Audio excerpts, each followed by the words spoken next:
കിളികൾ പാടണം, പുതിയ പുലരി കാണണം, കനവു നെയ്യണം, കവിത തെരുവിലുയരണം, കരമുയർത്തണം, കാലുകൾ ചലിക്കണം, കാടുപൂക്കണം, സ്നേഹരാജ്യമുയരണം.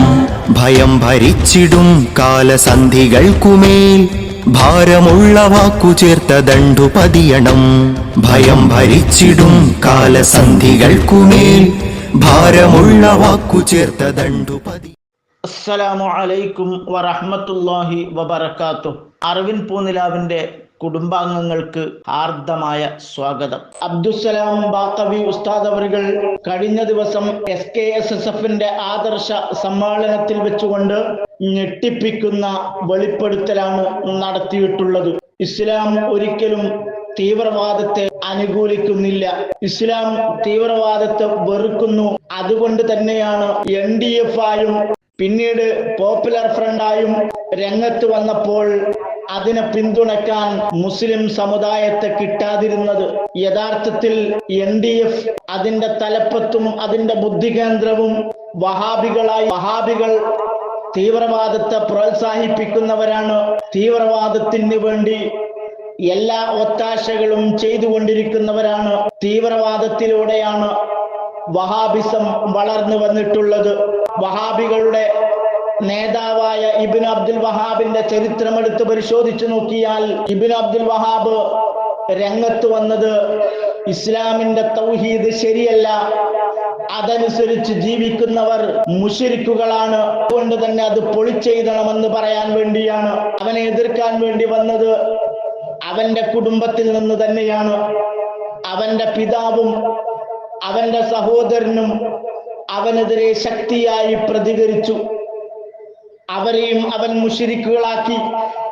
മാത്രമല്ല, അവനെ അംഗീകരിക്കാത്ത ഒരുപാട് ആളുകളെ നിഷ്കരുണം വധിച്ചു കളയുകയാണ് മുഹമ്മദ് ബിൻ അബ്ദുൽ വഹാബ് ചെയ്തിട്ടുള്ളത്. ചെറിയ കുഞ്ഞുങ്ങളെ അടക്കം സ്ത്രീകളെ അടക്കം ഉറങ്ങിക്കിടക്കുമ്പോൾ കൊന്നു തള്ളിയവനാണ് ഇബ്നു അബ്ദുൽ വഹാബ് എന്ന് നാം മനസ്സിലാക്കണം. അനവധി മക്ബറകളാണ് മക്കയിലും മദീനയിലും അടിച്ചു തകർത്തിട്ടുള്ളത്. സമൂദ് ഗോത്രക്കാരുടെ ശവകുടീരം ബാക്കി വെച്ചുകൊണ്ട് മുസ്ലിമീങ്ങളുടെ മക്ബറകളെല്ലാം തച്ചു തകർത്ത് തരിപ്പണമാക്കുകയായിരുന്നു. കഅബ ഷരീഫിൽ നിന്ന് ആഭരണങ്ങളും പണവും മോഷ്ടിച്ചു കൊണ്ടുപോയി.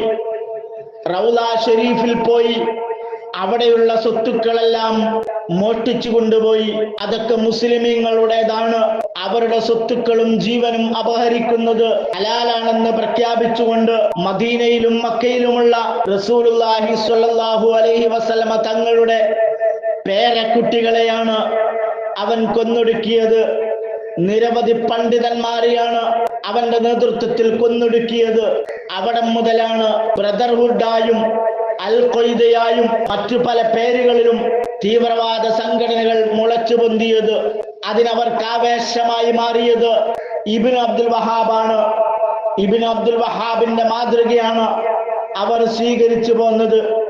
ഈ അടുത്ത കാലത്ത് വിശുദ്ധമായ റമളാനിൽ ഖുർആൻ പാരായണം ചെയ്തുകൊണ്ടിരിക്കുമ്പോൾ റമളാൻ ബൂത്തി എന്ന് പറയുന്ന മഹാമനീഷിയെ കൊന്നൊടുക്കിയതും വഹാബി ആശയമുള്ള തീവ്രവാദ സംഘടനകളായിരുന്നു. അതിന്റെ ഒരു പതിപ്പാണ് കേരളത്തിലും പ്രവർത്തിച്ചു പോന്നിട്ടുള്ളത്. ഖുർആനും ഹദീസും ദുർവ്യാഖ്യാനിച്ചുകൊണ്ട് വഹാബികൾ കേരളത്തിലുള്ള തീവ്രവാദ സംഘടനയ്ക്ക് വെള്ളവും വളവും നൽകി പ്രോത്സാഹിപ്പിച്ചു. ആ തീവ്രവാദികളുടെ നേതൃത്വത്തിലാണ് മൂവാറ്റുപുഴയിൽ ജോസഫ് മാഷിന്റെ കൈപ്പത്തി വെട്ടിമാറ്റിയിട്ടുള്ളത്. ജോസഫ് മാഷ് ചെയ്തിട്ടുള്ളത് ഗുരുതരമായ തെറ്റ് തന്നെയാണ്. നബി സല്ലല്ലാഹു അലൈഹി വസല്ലമ തങ്ങളെ നിന്ദിക്കാൻ ഏത് കൊടികുത്തി വാണവനാണെങ്കിലും മുസ്ലിം സമുദായത്തിലെ അവസാനത്തെ അംഗത്തിനും ജീവനുള്ള കാലത്തോളം അനുവദിച്ചു കൊടുക്കുകയില്ല. പക്ഷേ ഇന്ത്യ രാജ്യത്തിന്റെ നിയമം അനുസരിച്ചാണ് മുസ്ലിമീങ്ങൾ പ്രതിഷേധിക്കേണ്ടത്, പ്രതികരിക്കേണ്ടത്. അതാണ് ഇസ്ലാം പഠിപ്പിക്കുന്നതും. അതല്ലാത്തൊരു വഴിയായിരുന്നു NDF-കാർ മൂവാറ്റുപുഴയിൽ ജോസഫ് മാഷിനോട് ചെയ്തിട്ടുള്ളത്. വെട്ടി നശിപ്പിച്ചു എന്ന വാർത്ത കേട്ടപ്പോൾ പൂക്കിപ്പറമ്പ് വാഫി കോളേജിൽ ലഡു വിതരണം ചെയ്തു.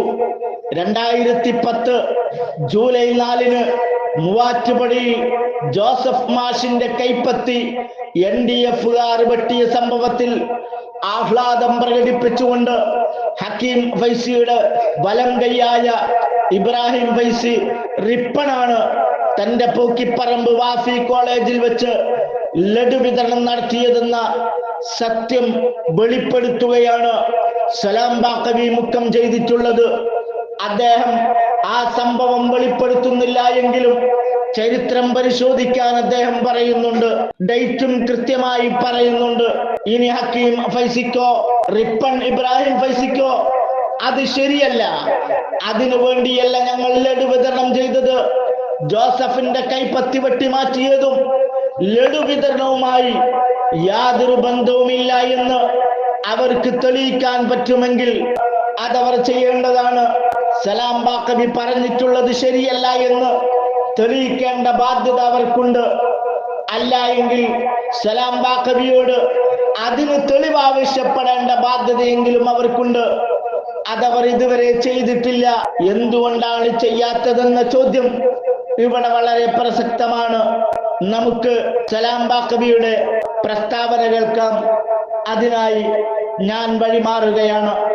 ഞാനൊന്ന് ചോദിക്കട്ടെ, 2010 ജൂലൈ 4 പൂക്കിപ്പറമ്പ് ഹൈദ്രോസ് മുസ്ലിയാർ സ്മാരക വാഫി കോളേജിൽ ഒരു ലഡു വിതരണം നടന്നു.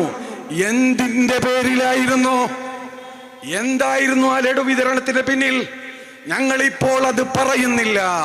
അത് പറഞ്ഞാൽ നിങ്ങളുടെ ഭാവി ഇവിടെയൊന്നും ആയിരിക്കില്ല. അതുകൊണ്ട് ഞങ്ങൾ സൂക്ഷിക്കുന്നു. എന്തിനായിരുന്നു ആ ലഡു? ഇനി ആ ലഡു കിട്ടാത്ത, അത് ഞാൻ പറയുമ്പോ ആ ലഡു കിട്ടാത്ത കുറച്ച് കുട്ടികൾ വന്ന ഒരു കടലാസ് ഇറക്കിയോണ്ട് കാര്യമല്ല. ലഡു കിട്ടിയവരിവിടെ ഉണ്ട്. നാഫിം മുസിബത്തും എതിരായാൽ മുസിബത്ത് പറയുന്നതാണ് ഇവിടെ സ്ഥിരപ്പെടുക. അതുകൊണ്ട് ലഡു കിട്ടാത്തവർക്ക് ഞങ്ങൾ വേറെ തരാം. പക്ഷേ കിട്ടിയവർ ഇവിടെ ഉണ്ട്. അന്ന് പൂക്കിപ്പറമ്പിൽ ഡേറ്റ് കൃത്യമായി എഴുതി വെച്ചോ. ഡേറ്റ് എനിക്കറിയാം, കൃത്യമായി എഴുതി വെച്ചോ. ചരിത്രം പരിശോധിച്ചാൽ അതെന്തിനായിരുന്നു ആ ലഡു എന്നും അറിയാം. ആരാണെന്നറിയോ? 2010 ജൂലൈ 4 പൂക്കിപ്പറമ്പിലെ പ്രിൻസിപ്പാൾ, നിങ്ങളുടെ റിപ്പണുണ്ടല്ലോ, അയാളുടെ നേതൃത്വത്തിൽ നിങ്ങളുടെ വലങ്കയ്യല്ലേ, നിങ്ങളുടെ ഹക്കീം ഫൈസിയുടെ വലങ്കയ്യല്ലേ, നിങ്ങൾ എന്തിനാണ് ലഡു കൊടുത്തത്? ആ ലഡു കിട്ടാത്തവർ വന്ന് നോട്ടീസ് ഇറക്കണ്ട. ഇവിടെ കൃത്യമായി നിങ്ങൾക്ക് അധ്യാപനം നടത്തിയവരും നിങ്ങളുടെ സ്ഥാപനങ്ങൾ നടത്തിയ പല മാനേജ്മെന്റും നിങ്ങളുടെ കൂടെ നിന്ന് ഇതൊക്കെ സഹിക്കാൻ കഴിയാതെ നിലനിൽക്കുന്ന ഒരുപാട് നിങ്ങളുടെ ശിഷ്യന്മാരും കൃത്യമായ കൂട്ടായ്മ രൂപീകരിച്ചിട്ടുണ്ട്. നിങ്ങൾ നിഷേധിക്കാൻ വന്നാൽ അപ്പോൾ ഞങ്ങൾ അതിന് പരിഹാരം നൽകാം. എൻ്റെ പ്രിയമുള്ള സഹോദരന്മാരെ, ഇയാളുടെ വലങ്കയ്യ് റിപ്പണാണ് അത് ചെയ്തത്. നിങ്ങൾ ചരിത്രം ആ ഡേറ്റ് ഒന്ന് പരിശോധിച്ചാൽ എന്തിനാണ് നിങ്ങൾക്ക് മനസ്സിലാകും. ഞാനിപ്പോൾ അതിലേക്ക് കടക്കുന്നില്ല. ഈ റിപ്പന്റെ സ്വഭാവം നിങ്ങൾക്കറിയോ? മഹാനായ ഞങ്ങളുടെ അഭിവന്യ ഗുരുവായ, ഞങ്ങളുടെ ഗുരുക്കന്മാരുടെ മുഴുവനും ഗുരുവായ മഹാനായ സയ്യിദ് ശൈഖുന ശൈഖു മശായിഖിന വമുർഷിദുന വഉസ്താദുന ശംസുൽ ഉലമായി നവറല്ലാഹു മർഖദഹു, തങ്ങളവറുകളെ ഹിമാർ എന്ന് പ്രയോഗിക്കുന്നവനാണ് റിപ്പൻ, ഹയവാൻ എന്ന് പ്രയോഗിക്കുന്നവനാണ് റിപ്പൻ. നിങ്ങളാണോ ക്വാളിറ്റി വിദ്യാഭ്യാസം നടത്തുന്നത്? ഞങ്ങൾ ഇതുവരെ ക്ഷമിച്ചത് നിങ്ങളെ പേടിച്ചിട്ടല്ല, ഈ മക്കളെ വിചാരിച്ചിട്ടാണ് എന്ന് നിങ്ങൾ ഓർക്കണം. ഇന്നും അയാൾ നിങ്ങളുടെ ഒരു സ്ഥാപനത്തിലെ പ്രധാന അധ്യാപകനല്ലേ? എന്തുകൊണ്ട് നിങ്ങൾ മാറ്റിവെക്കുന്നില്ല എന്നല്ല, മഹാനായ കുമരമ്പത്തൂർ ഉസ്താദിന്റെ പേര് പറഞ്ഞപ്പോ ലഅനത്ത് ചൊല്ലിയവനാണ് ഇവൻ. അവൻ ഇന്നും CIC-യുടെ വലം കൈയാണ്. ഞങ്ങൾ പറഞ്ഞാൽ നിങ്ങൾ കണ്ണാടിയിലൂടെ മുണ്ടിട്ട് നടക്കേണ്ടി വരും. അതുകൊണ്ട് സമസ്തയെ തൊടണ്ട, സമസ്തയെ തൊടണ്ട. സമസ്ത ഞങ്ങളുടെ ജീവനാണ്, സമസ്ത ഞങ്ങളുടെ ജീവനാണ്, ഞങ്ങളുടെ ഈമാൻ സംരക്ഷിച്ച പ്രസ്ഥാനമാണ്. ഞങ്ങൾക്ക് അഹ്ലുസ് സുന്നത്ത് വൽ ജമാഅത്ത് പഠിപ്പിച്ചു തന്നതാണ്. ആ ദീൻ സംരക്ഷിച്ച പ്രസ്ഥാനത്തിന് ഒരു പോറലേൽക്കാൻ ഞങ്ങൾ അനുവദിക്കുകയില്ല. ഇത്തരം വാർത്തകളും വിശേഷങ്ങളും അറിയാൻ ഞങ്ങളുടെ ചാനൽ ഉടൻ തന്നെ സബ്സ്ക്രൈബ് ചെയ്യുക, ലൈക്ക് ചെയ്യുക, ഷെയർ ചെയ്യുക. ജനങ്ങളിലേക്ക് എത്തിക്കണമെന്ന് നിങ്ങൾ ആഗ്രഹിക്കുന്ന വാർത്തകളും വിശേഷങ്ങളും പ്രമുഖരുടെ പ്രഭാഷണങ്ങളും ഞങ്ങളുടെ വാട്സപ്പ് നമ്പറിലേക്ക് അയച്ചു തരിക. നന്മ വളരട്ടെ, തിന്മക്കെതിരെ നമുക്കൊരുമിച്ച് നിൽക്കാം.